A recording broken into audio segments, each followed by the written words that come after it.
রাধে রাধে বন্ধুরা, তোমরা সবাই কেমন আছো? আশা করি খুব ভালো আছো। আমি না খুব ভালো আছি। চলো আজকে সকালটা দেখাই। সকালে উঠে কাজ কাম বিছনা টিছনা তুলে কাজ করে, আজকে তাও একটু দেরি হয়ে গেছে। আজকে আমার বর বাড়ি আছে, তাদের বাজার করতে চলে গেছে, কখন আসবে নিজে যাই না। আগের দিনে জামা কাপড়গুলো সব ভাঁজ করেছিলাম, এখন গুছিয়ে নিচ্ছি সুন্দর করে।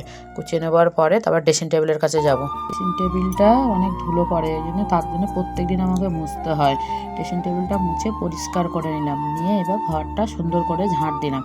এবার ঝাঁটাটা কি হয়েছে জানি না, কার্পেটটা ছিঁড়ে গেছে, কার্পেটে শুধু বেঁধে যাচ্ছে। দিয়ে পরিষ্কার করে ছোটো ঘরটায় আসলাম। ছোটো ঘরে জামা কাপড় গুছিয়ে সুন্দর করে ভাঁজ করে, কালকে জামা কাপড়গুলো ভিজেছিল, আজকে রোদ বেরিয়েছে তাই সুন্দর করে মেলে দিলাম। ফুল গাছে এবার একটু জল দিয়ে দিলাম। গাঁদা ফুলগুলো কত সুন্দর লাগছে দেখো, হালকা জল দিলাম। এবার গেলাম উপরে ছাদে। ছাদে গিয়ে আগের দিনের জামা কাপড় তাও বেশি ছিল, ছাদে মেলে দিলাম, কেন বরের জামা কাপড় ছিল তো, ওইগুলো পরে আবার কাজে যাবে, তার জন্য মেলা রয়েছে। এবার রোদ দিয়েছে, কত সুন্দর শুকিয়ে গেছে। নিচে গিয়ে দেখছি বাজার চলে এসছে। বাজার থেকে দেখছি মাংস নিয়ে এসছে, ছোটো মাছ নিয়ে এসছে, মাছগুলো বেচে দিচ্ছে।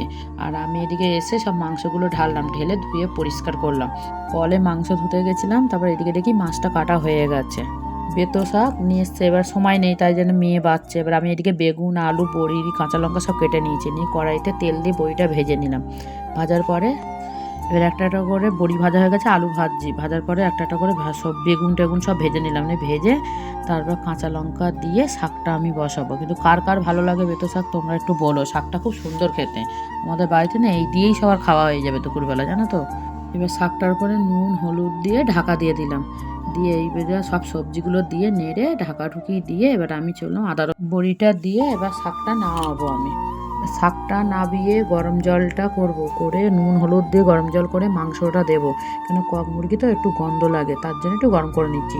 নিয়ে এদিকে আদা রসুন পেস্ট করে নেবো। বেলাটা বেশি হয়ে গেল, এক দুটো বেজে গেছে, কখন কি রান্না করে নিজে জানি। আদা রসুন পেঁয়াজ লঙ্কা সব পেস্ট করে নেবে একসাথে, দিয়ে আলুগুলো ভেজে নিলাম। বড় বড় আলু না থাকলে না মাংসের মধ্যে ভালো লাগে না, কেন এটা কক মুরগি।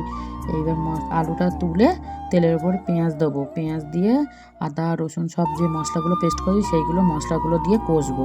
দিয়ে ওতে দেবো একটু নুন হলুদ জিরে মশলা সব দিয়ে কষে মাংসটা দেবো। মাংসটা দেওয়ার পরে এবার একটু আলু দেবো, আলুটা কষে খানিকক্ষণ পরে তুলে নেবো আলুটা। আলুটা দেওয়ার পরে এখানে প্রেশার কুকারে দেবো, তো আলুগুলো গলে যাবে, না আগে তুলে নিলাম।